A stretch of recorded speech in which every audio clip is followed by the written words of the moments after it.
live in a bit. Professional. Yeah, and if everything went well, we should be live now. And hey Awesome. everyone, and welcome to another episode of Everything Outside Code. And today we have an amazing guest. We have Charlie in Hey, the you house. make me blush, You man. want You to say make me hi, blush. Charlie? So we have Hello, how you Charlie all the going? way from New Zealand. You need to make like some accent. Yeah. Find a way to put it I in. oh, I could speak some te reo, some Maori, so I could say kia ora, hello, or like good health is the literal translation, but kia ora, how you going? Huh? Yeah, Good health. Those are good health. well-meaning people. Yeah, yeah, But yeah. yeah, Right on, right on. that. Yeah, that's nice. But anyways, on this episode, as usual, we're going to be talking about everything outside code, all the sales, marketing, growth bits. I like to think founders and indie creators suck at, or at least they think is too boring. And if you're listening on YouTube, you could hit the subscribe button, it's or like button somewhere down there. But we're just going to be having a chill conversation with Charlie today. And if you have comments, leave them in the comment section, and we'll take them. So, I guess over to you, Charlie. What's up? You want to give us like a brief intro of yourself, what you do, how you got Yeah, here? sure thing. Um, how did I get here? It's a good question. I woke up on the office floor this morning. I'm not sure how I got here. Um, no, That's a so good I, starter. yeah. Yeah, I came to New Zealand about 10 years ago. I Mhm. finished up school and came out here, and I didn't really know what I wanted to do, but I knew I wanted to be a successful entrepreneur. And yeah, started working in hospitality, washing dishes, or as I like to say, a underwater Yeah, ceramics engineer. Scrubbing those that's a dishes. good way to put it. That's it. I still maintain it's the best job I ever had, just Yeah, washing dishes and listening to podcasts. It was great. But there was no stress, there was no customers. It was just bliss. But yeah, yeah, after spending like the next couple of years working in a hospital, at some point I realized, if I want to go into business and if I want to do something entrepreneurial, I've probably got to make it happen. I can't just wait for it to happen. No one's going to show up one day and be like, "Hey, man, put the dishes yeah, down." Like you've got a business to run. So, yeah, got into trying out a few different things as a young man. Messed a lot of it mhm, up. Some very yeah, painful lessons, as you do. I guess that's part of the problem of entering the arena at that age, around like 20, is that there's probably something good to be said for finishing up like a uni degree of some kind and then starting around like 22, 23. Because as a 20-year-old, I made a lot of mistakes, learned a lot of things. And yep, yeah, it's been, like I said, about a decade here. I've worked in lots of different areas in lots of different roles. I worked at Shopify for a little while there when they came to New Zealand, so I spent a lot of time in ecom. yeah, Yeah, I kind of started out in digital marketing, and then the last, I think, 5 years have really been spent doing a lot of design, a lot of front end development, and over the last year, full stack development, kind of going full time indie hacking. yeah. Yeah, How'd you pick up all these along the way? Like random skills? Did they just happen by chance? Or you're like, hey, I want to work in e-commerce, and then you go work for Shopify. yeah. I How did think all I'm that a come together? I'm a habitual rabbit chaser. I'd probably attribute this to being ADHD, but if I see a good opportunity and something seems interesting, Yeah. chase after it, and then before you know it, you're doing a bunch of different things. And I think Mhm. it's probably quite a universal experience for a lot of entrepreneurs that you end up with quite a broad skill set. You're not necessarily super deep at one thing, but very broad. Yeah. And I think I kind of embrace that nowadays and recognize it for what it is. It's a totally valid way of dispersing your skills or specializing, Yeah. specializing in being broad. And I think it's probably a prerequisite for a lot of the challenges you face of an early stage business. You can't be the greatest Yeah. person at just say SEO, for instance. Yeah. You'd rather And have a job that way. It's yeah, better if you had a exactly. job. Yeah. Totally, totally. Or at the very least, like freelancing or something. But I think if you really want Yeah. to be building or doing something more purely entrepreneurial, then it's a good idea to have a broad Mhm. set. But yeah, Yeah. Your website said portfolio of small bets. And I like to say Yeah, that when I was a product manager. So I want to get your take on small bets. yeah. Has any of them paid Okay. off? Oof, good question. Well, I'm sleeping on the floor, so they haven't they haven't quite Not paid off really. yet. They're going to, Yeah. William. I tell you, any day now they're going to pay off. I'll have a mattress. It'll be great. No, so that the small bet stuff I got from Daniel Vasala. I'm sure you might Mhm. have seen this guy on Twitter, Daniel Vasala. Does that ring a bell? I know one Dan. Okay, yeah. I don't think I No, do. Yeah. so Daniel Vasala is pretty prolific figure, I think, in the indie hacking scene nowadays. He was a Amazon uh, engineer. He quit, I think, about after 9 or 10 years. Realized that he just had kids and he wanted to spend his time with them, and he didn't want to kind of just be a part of this big machine anymore. And Yeah. yeah, I think this is 2020, and Daniel, to be fair to him, is an exceptionally smart man, and Mhm. that meant that his approach to indie hacking was one that he developed working at Amazon, or perhaps absorbed via osmosis whilst working at Amazon, which is the idea that Yeah. it's really hard to predict what is going to be successful in a myriad of contexts. And it's not because it's random, but rather it's because it's stochastic. It may seem random, Mhm. but it's stochastic in the sense that there are variables which are hidden from us, either because we're not aware of them, or we don't understand them, or because it's too chaotic. Yeah. But it is nonetheless still deterministic. It just seems random to us. And so, given that a lot of things in life are like that, and certainly in business, the safest or the optimal strategy, I should say, is to hedge your bets against a large amount of small bets. Small because that way you can do a multitude of them without investing too much Yeah. time, resource, energy into each one. Mhm. And yeah, I mean, that way, you can make your best bets. You can come up with your thesis as to what might work and get it out there. Yeah. But with a Mhm. multitude of them, like, say if you did Yeah. one thing a month for a year, you've Yeah. got 12 things that are hedged against the seemingly random nature of success. And so your Yeah. surface area of luck is massively increased. So that's the kind of the idea behind that. And that's, I mean, I did Daniel Salo's course last year, or about a year ago now, actually, and it can like radically Mhm. changed the way have approached indie hacking startups, kind of thing. Prior to that, I'd actually raised, just over 1.5 million US venture capital at a seed round, and Yeah. I guess gone like pretty far down that route of more traditional startup, Hmm. a more traditional startup path. But I Yeah. think since hearing Daniel's case that he makes a portfolio of small bets and whatnot, yeah, I've completely gone a different way, which has been the last year of indie hacking, of trying to build little things. And Yeah. yeah, I think it makes so much more sense, so much more comfortable in this space, and it comes with its own pitfalls. And there's things I think to be aware of, and there's skills, like meta skills, in how to make small bets in a way that is Mhm.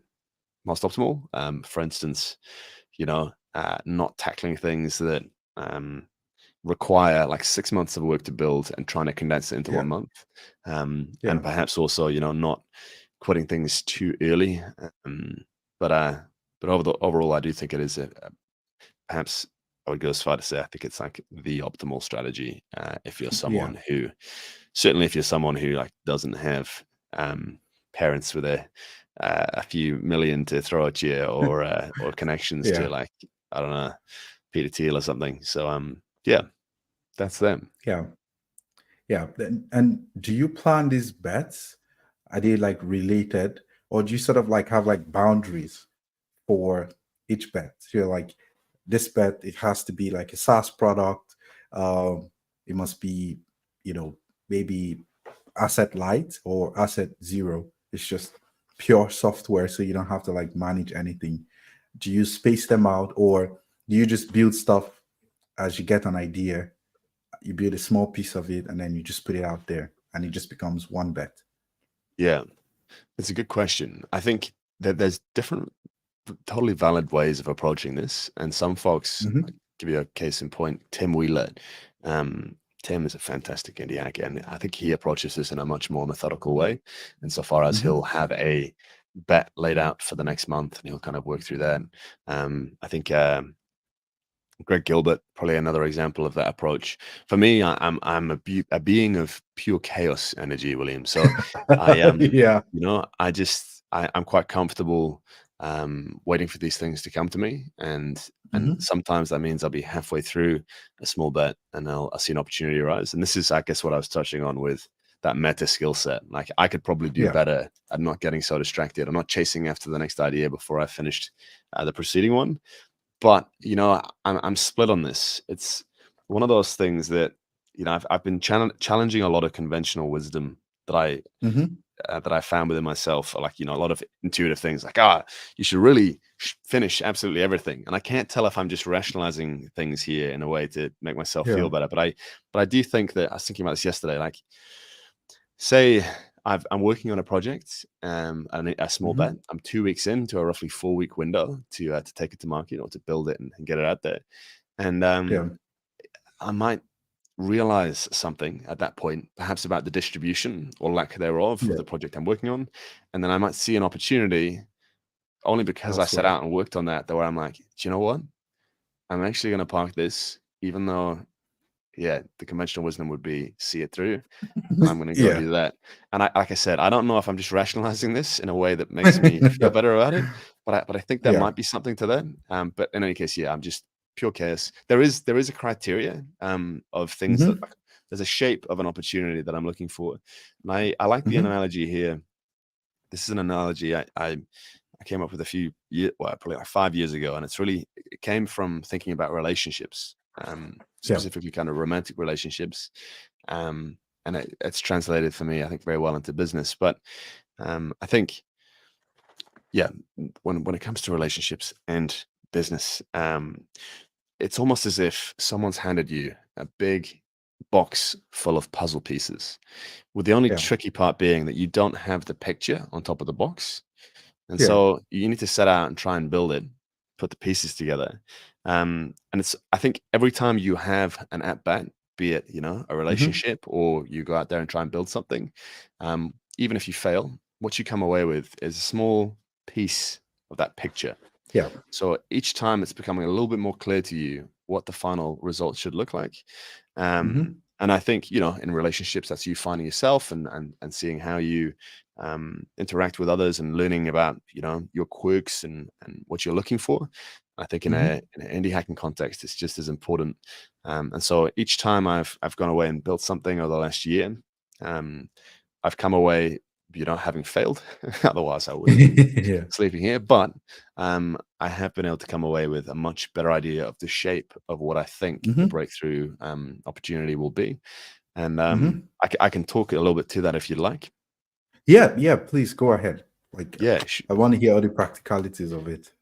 cool. So I think there's a fantastic quote I saw Justin Khan tweet. He's one of the founders of Twitch, and Hmm. Tim Wheeler shared this in a blog post he wrote.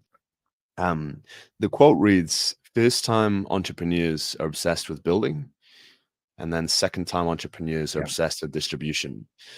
I'm Yeah. it's not a That's not verbatim, but the point is, like, I totally agree with that, and I think Yeah.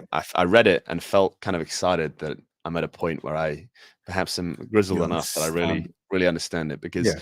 I think that's been a big part of like what I now look for is you kind of work back from the distribution, and what this looks like Hmm. as well is it also changes the format of like what opportunities I'm looking for. As an Yeah. example, if before I was looking for opportunities where, okay, like what can I build with my skill set in a small period of time, take it to market, see what happens.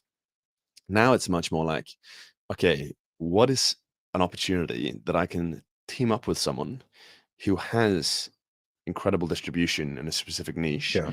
and Yeah. I can come to them and say, hey, I can build this. Why don't we give that a crack?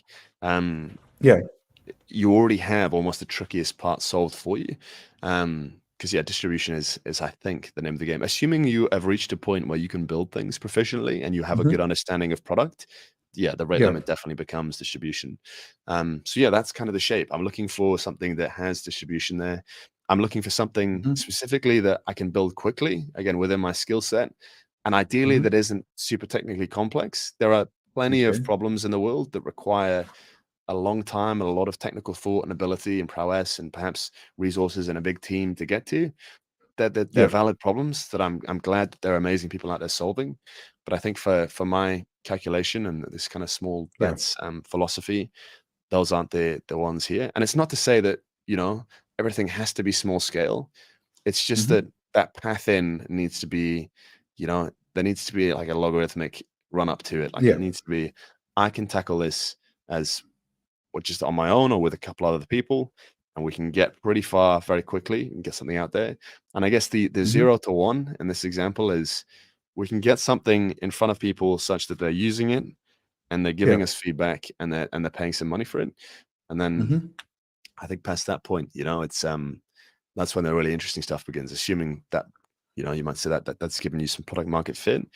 All you have to do is just keep learning, keep listening, build based around what Yeah. people are requesting as opposed to what you um Yeah. are Your trying to thoughts. guess they might want, your thoughts. Yeah. And yeah, see what happens. Yeah. Yeah, that's right. I think I heard that quote about first-time founders building products and second-time founders building distribution. First, I heard that maybe 2 years ago, and it Yep. totally changed how I thought about building products, right? And starting the business. I always knew I was going to start like a company at some point.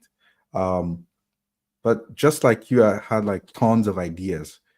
Then previously I would just start. I would pull up VS Code and start Yep. writing, start writing Nice. code, buy a domain name instantly, probably buy two domain names Yeah, on the spot, yeah, yeah. You just have to, man. just And then once you bought just two, in you gotta buy case. a third, because Yeah, three is a exactly. nice number. Right. Yeah. Yeah. Yeah. So I think we're probably well known at GoDaddy for like Yeah. buying a lot Yeah. of domains Yeah. for I love William, ideas I man. had. I got a picture of you on the wall. Yeah. Yeah. Because Yeah. I just kept buying domains and trying to build stuff. But as soon as I heard that, and also working as a product manager changed a lot of how I thought about building products. Since then, I just shelved everything, like killed everything I built for the sake of it being a great idea with a perceived market. And I started building distribution first. Actually, that's why I started an agency first before even building a product. Because I'm like, okay, how can I build distribution first before building a product on top of that eventually, right? So I definitely do resonate with that, and also understanding the shape of the bets that you take, the form they have to be in, and I'm curious then. So how do you define success when you take these bets? Do you define success at the start of it? Like if this gets to like a certain stage, it's no longer a small bet. We can now start to take bigger bets on it, Well, like obviously. yeah, if I can reach a little bit, I'll say this. I used to buy books and start reading them and get 10%, 15% of the way in, stop reading them, and Yeah. then feel like an idiot. I just think, why am I incapable of getting through these books? And every now and then I'd find a book that would consume me. I'd get the whole way through in one sitting. But I thought, I'm fundamentally broken in some way. And I can't remember where I read this. It might have been online, but someone just pointed out that just means that's not your book, right? I mean, there are certainly people out Okay. there in a different camp who can just force themselves through sheer power of will to read the Power whole through thing. it. More Yeah. power to them, right? My Yeah. my rabbit Not me. chasing brain doesn't allow me to do that. But I guess the the Yeah. the, the point I'm trying to make here is that um, the success criteria would be that I'm capable of continuing to work on it, and Hmm. I think that might be a part of the ADHD experience, but I think that's tuned into a bunch, like a myriad of really important things that we're trying to optimize for. Like if I'm working on something and people start using it, that's really exciting. Yeah. And Yeah. if you're excited, you're likely to continue to want to do the thing. Hmm. Likewise, if people are paying money and that kind of thing, I think that there's probably a quite obvious downside to that, in that a lot of projects will require, you know, a little bit more watering of the seeds to see some grow before the plants Yeah. start fruiting. And yeah, so it's a tricky one. There is a lot of um, discourse I see nowadays on Twitter of people saying, all these folks indie hacking, talking about people like me saying, yeah, you're getting to the start line, then you're stopping, and you're wondering why none of these bets are kind of paying off. Mhm. I do think that there's a lot of validity to that, but it's each time you do one of those small bets and you're improving your model of, or you're recognizing the shape better of what it is that would probably Mhm. be a home run. But you're also compounding your skills. Especially you Yeah. say you're using the same stack. The nth time you use it, it's exponentially easier. Yeah. And so I think, yeah, I think this is. I mean, if we look at, say, Mark Liu or Peter Levels, there's a few other Mhm. examples out there, prolific ones, but they make it really well known, and I think amongst the um, the temptation to kind of reconstruct your story to make it seem, Yeah. more exciting or whatever. I think they're very good, at least in this regard of being really honest and transparent, which is they'll show you like, oh, I worked on 37 random sites for like, well, not random, but I worked on 37 sites for 2 years, and like three of them were Yeah. home runs. And I think there is a validity to that numbers game, acknowledging that you're getting so much better each time you do them. You're learning so much Mhm. about what not to do. You're getting so much more comfortable Mhm. with your stack. Um, yeah. So yeah, it's kind of like the argument for the brute force approach versus a more calculated one. But I guess the tricky thing is being more calculated sounds very fun, but it's just very difficult Yeah. because it's so It stochastic. There's is. so many variables. Yeah. Um, yeah. Yeah. But you feel like even if you're not being like calculative, just by the fact that just because you're doing it, you're doing a lot of things, a lot of random things, right? You just acquire all this knowledge. You learn about sales, marketing, Yeah. software development. You can build whatever. And also you feel limitless, right? You feel like whatever it is, you can do it. And you probably have known failure as well. So you're not scared of that too, Yeah, right? yeah. Yeah. I love the analogy for entrepreneurship, it's like eating glass. It's, Yeah. yeah, it definitely feels like that. Waking up on the floor this morning, Yeah. very tired, I was like, "Oh, yeah, that's a mouthful of glass in there." But, Of glass. Yeah. yeah. But Um, I think, um, you're right, there is that optimism that comes with it. Sorry. mhm. Yeah. Oh no, I was just gonna ask. So speaking practically, right? Something I also struggle with, having made all of these small bets, because 2, 3 years ago I did a lot of that, but I figured it was just too difficult to run, right? Right. And to get them to a state where I can validate if the bet was successful or not. So how do you run all these bets in parallel? How do you do marketing, sales, ads? Do you put all these? Do you have like a framework you've developed that you just, once you've built a product, you deploy it into that and it just runs? Right. Do you have like some distribution framework or model, or it's like as it comes, you push Yeah. it, individually? How does that work? I suppose it would depend on the nature of the project, and this is something that I haven't done particularly well, and it's been like a really big source of, yeah, me trying to kind of take some lessons from the way I've approached it over the last 12 months. Um, Hmm. yeah, but I think for me it's kind of strange. I guess I haven't mentioned this, but like as you know, I stream on Twitch whilst I'm building, um, Okay. and I stream pretty much full time over there. So I'll be working on my projects, in Figma and VS Code and what kind of stuff. So yeah, I guess for me it's slightly strange given that there's this kind of like passive almost macro distribution built in as in the act of actually doing the thing radically in public, building in public to the nth Okay. degree. Yeah. Um, but I think the core idea that Daniel Vassallo speaks to with his small bets portfolio, small bets philosophy is that um, you just spend 2 to 4 weeks building the thing, and then you move on. Hmm. So it's not like he's not advocating for like building in parallel. Um, yeah, rather you build something, move on. I don't particularly. I don't think that's quite for me. I mean, again, it depends on the nature of the project. Um, there's some Yeah. projects. Give you an example. Earlier this year, I launched roastmyux.com.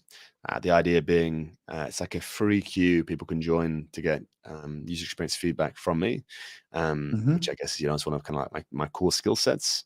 And Yeah. unfortunately, yeah, like and then with like a paid side of it for skipping the queue. Unfortunately, it Hmm. didn't quite go as well as I thought it would. Um, and in retrospect, it's quite obvious as to why. And I think that's a good example of a project that if I'd worked it a bit more, it may have flourished. But I think Hmm. herein lies the point. So the failure in that, while being painful because I poured a lot of effort into it over the course of a month and got it out there, and it's Hmm. really it's really that's it's a bit of a burnout bubble that occurs because you're so excited about something, you work super intensely on it, you ship it, and then it Hmm. kind of flops a little bit. You're like, fuck, that's really tricky. Yeah. Um, I think, yeah, on the whole, though, I've come to realize that the thing that keeps me going through that is just that it, what is now obvious as to why that didn't work is such a valuable part of that process of seeing the picture of the puzzle, for what it actually is. Um, and so, the next project, it was like, okay, I'm not going to make something so niche for like an indie hacking audience that has, I mean, I look back at it and I'm like, sweet, well, indie hackers typically like don't have big budgets to spend on stuff. And my distribution, Yeah. like, while, that being distribution, it's towards an indie hacking audience. And yeah, it's just and it's just one of those things where it also would have required like a good push through marketing it, which I think Hmm. I could have done. I think I coming from like a bit of that background, I'm confident that I kind of knew what that would be. But at the same time, it's like, okay, sweet. Am I gonna pause here and like double down on going this marketing route for this project? Or am I just gonna Hmm. take the lesson and move on to And to the building next. something that like is just so much more aligned with what I know Hmm. I'm good at and like what that optimal opportunity is going to be. So Hmm. yeah, and I think it is discombobulating, especially for folks say on my Yeah. stream who look in and they're like, you spent so much time on Roast My UX, but then it kind of just moved on and it didn't give it a chance to prosper. Um, Hmm. yeah, that's totally true, but there's just that other side to it where it's like, yeah, I learned a ton. I don't regret building it or anything like that. But it's given me such a clear idea of what that next thing would be. And now is not the time to like pump the brakes and go all in on that. Now's the time to, Yeah. patch up my bruises, tell myself it's going to work out and move on to the next thing. Yeah. Yeah. Yeah. So you don't have like a go-to GTM strategy. Like, here's my straight up marketing strategy I employ for like whatever I build. Maybe social media ads, whatever content Yeah. or SEO, like any of that. Oh, yeah, I'm bad with SEO. Tell you, holy, one of those indie hackers that barely has like meta tags, so the SEO gods do not smile upon me. But yeah, it does depend on the thing itself. I mean, I think I haven't because I've been building a lot of things around the indie hacking space for a while now. A lot of it has Hmm. been like, I'm going to be streaming and then I'm going to be posting about it on Twitter as like my go-to market. Um, I just, yeah, I think coming into some stuff now that by intention is going to live outside of the indie hacking space. Like for instance, for Okay. the month of May, I mean, we're working on like an AI app with some friends, and yeah, like a big part of what I think is exciting to me about that is that I'm not going to fall into the trap of like, I'm going to make something for the distribution I have, which is, Indie like indie hackers. hackers specifically, or people on my Yeah. stream, and so that distribution, that go to market, it's going to look like probably like a lot of TikTok ads, short form video, working with like Yeah. micro mid tier influencers, maybe Hmm. some podcast advertisements, that kind of thing. Yeah. Um, but yeah, yeah. I think it can be easy, to get stuck in like building things for indie hackers. But I think, Yeah. yeah. And I think as well, just on that note, like something that I've been spending a lot of time thinking about is just like the scale, the magnitude of the problem. that you're looking to solve, Hmm. or rather that you're the opportunity, right? I was at a house party about a year ago, and it's about midnight. I was about to go home, sober, just kind of having a quiet one, and I sat down in this room on a beanbag just before I was about to leave, and I ended up in a 5-hour Yeah. conversation with who might have been the smartest person I've ever met. Wow. Incredible fella who founded a biotech company, sold it in his early 20s, and was just doing some amazing stuff. But this guy was kind of the Yeah. exception to the rule. He was incredibly grounded and humble and thoughtful. And so Hmm. we had a wonderful conversation. We ended up becoming good friends and spending a lot of time, dinner and at his birthday and whatnot, kind of just talking about life. And this guy just gave me he was Hmm. generous with giving me some really stellar wisdom. But one of the things I'd asked him, I think it's kind of the Peter Thiel style question from 0 to 1, which Yeah. is like, what is something you believe that most people wouldn't agree with? And I think I asked him something to that effect: is like, what is something you believe about like business and success in that realm that most people wouldn't understand or miss? And he sat there, and you could see him really thinking it through, Doing and came math back in to the me and air. said, "Yeah, doing some math, some serious math, man." And he's just like, I just think that most people are in like the general distribution of opportunities. That there's this kind of bell curve with like a lot of Yeah. the vast majority of people are going after things there. And he just Yeah. said, like, it flatlines for a while, and then there's this little bump. It's that like Hmm. long tail end of it where Yeah. the really big opportunities lie, but there's just not much competition out there, and it's probably going to be a similar amount of work. Like it feels because we like, I think, to balance things Yeah. and describe things as like symmetrical and whatnot. It feels comforting to think of things like that. It's like, oh, well, sure, there are these crazy opportunities out there, but they Yeah. would take that 10x the opportunity, but that 10x the work and 10x the chance of it succeeding, etc. That's probably true for a lot of them, but they're also like long tail distribution problems that or opportunities that it's probably going to be the same amount of work. It's probably going to be the same amount of Yeah. risk. There's just going to be less people competing there. You should just go for it. And so, Yeah. yeah, I've been trying to kind of do a bit of that because case in point, Roast My UX, Hmm. a standalone site where I am the sole person spending my time giving people UX feedback. Like, Yeah. do I spend the next month really trying to boost up that? Or can I convince myself or can I be really lucky here and find an opportunity that's not only shaped in the way that I think it makes the most sense, but is positioned Hmm. on that long tail? Yeah. Um, yeah, so this like this AI one I'm trying to push myself to do for May, it kind of ticks that Can you box talk where, about it? Is it live yeah, yet in any way? it's not live. I'm happy to talk about it though. Yeah. What's it So about? yeah, I mean, I'm just gonna say this off the bat. It's a Hmm. ChatGPT wrapper, and Okay. there's something I want to come back to here as to I Hmm. think a lot of people are getting. Can I swear on here, William? Yeah. Yeah, I think a lot It's of people are just getting us. really fucked up. People are getting really fucked up about what it means when we say it's a ChatGPT wrapper. But here it goes. I've been spending the last 6 months using AI very intensely, and Hmm. one of the ways in which I've used it is to because I would have a 40-minute commute from where I was living into the city on the bus Hmm. each morning. Um, I'd work from the back of the bus, but I'd also pull up like Claude or ChatGPT and just tell it about my day and maybe some of the context of my Hmm. week, and just have a Yeah. conversation about like, okay, here's the stuff I'm going to be doing. I'm feeling kind of overwhelmed, a little bit disorganized. I don't quite know like how to break this down in my mind. Hmm. Can you help me? And I would kind of seed it by saying you're like an executive function coach. Because for me, as someone with Ah. ADHD, you know, one way of describing ADHD, it's an executive function disorder, which can make it hard to hold things and Like, organize things yeah. and break things down. It's easy to feel overwhelmed. And so, yeah, I would have these conversations in the morning, and it was so cathartic, so powerful. Not because, it's that beautiful sweet spot where it's not asking ChatGPT to like produce some novel thought and some crazy capacity, which it might just Yeah. hallucinate or whatever, or generate me a whole code base. It's just giving it like a pretty standard set of like, Yeah. I'm overwhelmed, I've got these things to do.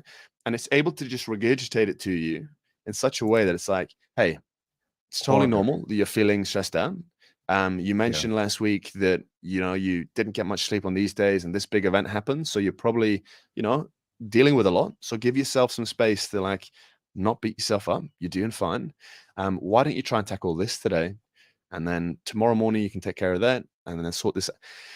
And man, Yeah. I I just it blew my mind that it was that effective, and it goes back to something a very successful friend of mine here in Wellington. This guy, Hmm. um, he wonderful dude, but incredibly successful. And we met up once. He'd had just been diagnosed with autism and ADHD, so quite neurodivergent Yeah. like I am. And he said to me, "Man, I've just got an executive assistant. You've got to get one. Like, I think it would help you so much as well.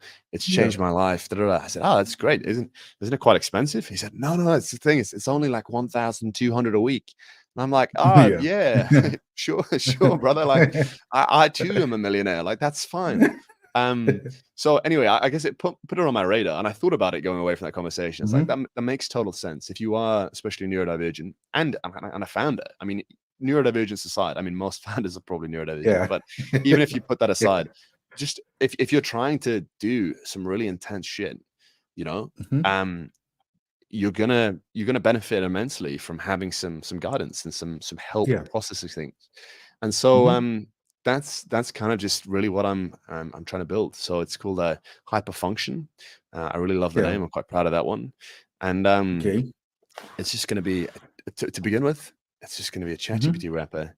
The interface is going to be so familiar.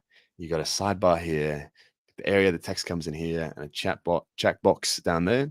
Yeah. Um, and I think the epiphany for me came from a wonderful product called Chat PRD, um, by Claire Hmm. Vaughan, who's an incredible product owner, or rather chief product officer. And Yeah. she built this project as like a kind of an indie hacker side thing outside of her work. Hmm. And what it does, PRD, product requirement document, Chat PRD Document. Yeah. is like it's a ChatGPT wrapper with that very familiar interface that just Yeah. allows you to flesh out your product requirements. And I came Yeah. across this like a month ago, and I was going through a lot of product design in that moment, and it was incredibly useful. I think she charges like $15 for it. Don't tell her this, Hmm. but I would have happily paid 50 or even like 100. Like I was doing high Yeah. paying client work, and it was helping me so much and making the process so much more enjoyable and less overwhelming that it was Yeah. fantastic. And I remember just thinking like, hang on a second, this is the ChatGPT wrapper people are talking about. Oh, it's just a ChatGPT wrapper. All it's doing is like seeding a prompt, and it's the same interface. And why would you pay money for it? Well, I'll tell you why I would happily pay, 5 times what she was charging. Yeah. I don't want to spend the time trying to figure out what that prompt is like. And what Claire has Yeah. is actually a bit of a moat because she has the big data set. She's tweaking that seed prompt and whatnot as she Yeah. goes. And there's a bunch of other technical things the levers Hmm. you can pull to modulate things. But even just that prompt at the heart of it, like the fact that it was Hmm. just so well dialed in to keep you on track, to not veer you off, to not hallucinate, just to give you a Yeah. really great product set of advice and feedback, Hmm. that's super valuable. You can Yeah. say from a developer point of view, we can all sit here and be like, that's just making a call to open AI. Like it's just a chat GPT wrapper. I don't give a shit. Like it's solving my problem. It's making my life way easier. Give me the Yeah. fucking wrapper. Tell me where to pay. I'll put in my credit card. So, Yeah. so yeah, I think that was a real important kind of click where I was just like, fuck. Because I had Yeah. been wanting to like find an opportunity with an AI to, have a play around and hedge my bets a little in Hmm. that space. Um, Yeah. yeah, so that's what it's going to be, hyperfunction AI. And again, if we go back to talking about the shape of an opportunity, let's think about this, Hmm. right? The founder market fit, I think, is exceptional, just because this is such a lived experience for me that I think I'm incredibly well versed in. Hmm. I've been diagnosed with ADHD for like 10 years. I'm not medicated, so I have had to find a lot of way through like behavioral psychology Yeah. and all of these different areas to figure stuff out. So I'm a bit of, I think, a subject matter expert in that realm. And I think the technical side of it is so attractive to me. Yeah. Like it's just a ChatGPT wrapper. Great. That means that it is as simple as integrating some OpenAI stuff and you're Yeah. away. and the interface itself, right? There was a lesson I wrote down earlier this year. One of these things I realized I'd taken away from indie hacking. I think a lot of people feel this. It's not just me, but early on, you're like, "Oh, I need to add on all these different features before I launch," right? Yeah. That you feel like you need to fill the empty space Yeah. with all these features. And I think, yeah, just a month ago, I wrote this down. Just put like, first of all, the design shouldn't be good. It should be good enough. Yeah. Like, and this is so important to me. I'm a designer. I'm a perfectionist. It was just like, hang on a second. If we're trying to validate something and see if there's some product market fit, if it's just good enough, you're getting the purest signal. Because if it doesn't look Yeah. amazing, people aren't there because it looks great. People are there because it solves their problem. Because So that's yeah. grand. And this Hmm. second lesson of like, if you feel that pull of, this needs another few features before I can launch because it's not enough yet, that's not it. Hmm. Just focus on doing the one thing really well. And if you're correct with your hypothesis that is solving a problem, then you're away. Yeah. And so Hmm. for this, the shape of this, it's like it's the interface. We're not going to try and get fancy with it. I've seen people doing Hmm. this with these kind of AI products where they're adding in all these crazy stuff on top. Good on them. Hmm. It's like a really cool idea. It's really well executed. But I think you've got to remember in this moment in time, and I think it's probably like a Yeah. 6-month window that we're in, there is a lot of people out there who are now familiar with AI, but they're Yeah. familiar with it in this pattern. Text comes in here, sidebar here, chat bar here. Now, Yeah. there's going to be so many incredible ways people innovate and change and improve upon that user experience and feature set. But for now, if you want to launch something in this space, I firmly It believe has to follow. it just have Yeah. a fucking text area, have a fucking sidebar, and place where people put in the chat. Um, Yeah. so yeah, it's exciting to me that like that's I think the opportunity here to make something that doesn't Yeah. take it's not going to take a ton of time to create. Um, Hmm. we don't have to get super deep with in Yeah. terms of creating something complex. And yeah, Yeah. I think there's definitely an opportunity there to help people with order, right? And organization. I don't know if I have ADHD, but I do resonate with like being yeah, like a lot of disorderliness and just having a lot of things to do. And some days I can manage like all of it, doing like multiple things at once. And maybe not just doing multiple things at once, but thinking multiple things at once right, and right, doing one thing, right? So at some point, I'm like, maybe I need an assistant, but it feels like I don't need an assistant. I need like a clone of myself where yeah, I can yeah, just yeah, like something I can do while we're thinking. It's just right, weird, right? So I do know I need help with order, right? Ordering all the stuff that I have to do. So definitely that's a great product. I'm looking forward to launching like you putting this out and yeah, all of us testing it and getting the word out there. yeah, awesome, yeah. I Yeah, think yeah. yeah, it'll be interesting to see what happens. Yeah, We're coming up on time now, but I want to ask, how is tech in New Zealand? good question. Hmm. New Zealand is you know macroeconomically in a very bad position right now, unfortunately. It has been kind of coming this way for quite a while. Yeah, the government we have in at the moment has just done a huge amount of cuts. Things are looking very Yeah, shaky. Uh, yeah, so unfortunately, as a result, like industry in general is pretty down. And New Zealand's always been a place where the tech industry here has always struggled. It didn't need to. I think it's just been like really bad policy for quite a while. That government hasn't done a good job at supporting tech and you know helping it flourish. But yeah, people just don't get paid much really at all here for tech work. There aren't a crazy amount of jobs. There's not a crazy amount of innovation, and I think it's a yeah. classic problem. Unfortunately, most people in whether they be doctors or tech entrepreneurs or what have you, um, Yeah. we have serious brain drain to Australia. Most people who start to do well go to Australia, Oh, and most people who do really well go to America. So it's yeah, quite a common hmm. one, right? You just lose a lot of your highly Yeah. performing people. So yeah, it's not great, No, I sadly, want to but go there. yeah, but it's a great country though. You should totally visit. And Yeah, I yeah, want to see yeah, what it's like. yeah, yeah. It is a great place. I think the way I would describe it is like on a lot of progressive values, it's kind of leading the way. I think think you, especially Hmm. Wellington, where I live here, like it gives you a Hmm. glimpse into, hopefully what the rest of the world is going to catch up with. It's not that it's perfect here by any means. We have a huge amount Yeah. of problems still, but people Yeah. generally are like extremely chill and kind and supportive. Hmm. And it's not like this kind of environment. I know America, we see a lot of the stuff in the news here about this very like divisive kind of like progressive movements and whatnot, or like it Yeah. becomes very divisive. Here people just don't want to give a shit, which is lovely. It's a beautiful thing. Yeah. Everyone's just like, hey, do your thing, more power to you, let's all get along and support one another. So yeah, Yeah. special place. Yeah, Sounds like I gotta cut. What you people got? have a lot of fun there. Yeah, well, yeah, they're quite reserved people as well Such though, right? places, people tend to like have a lot of fun in such Yeah. places that are like, yeah, we're just like winging it, you Yeah, know? yeah, yeah, yeah, yeah, Yeah. yeah, yeah, yeah, yeah, Yeah. yeah. Yeah, definitely excited about that. Well, anyways, we've come up to time. We're just a couple of minutes over, but thank you so much for coming on, Charlie.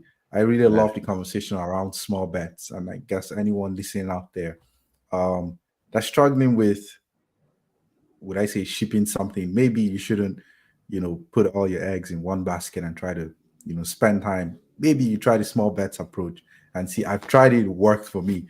It's working for Charlie, so you probably yeah, yeah, should give it a shot then. yeah, yeah, yeah, Yeah. yeah. Wicked. Thank you All so much, right. William. It's been a lot of fun. Yep. Yep. And to everyone else out there hanging out, thank you so much. And we'll see you next Wednesday on another episode. Ciao. Take it easy.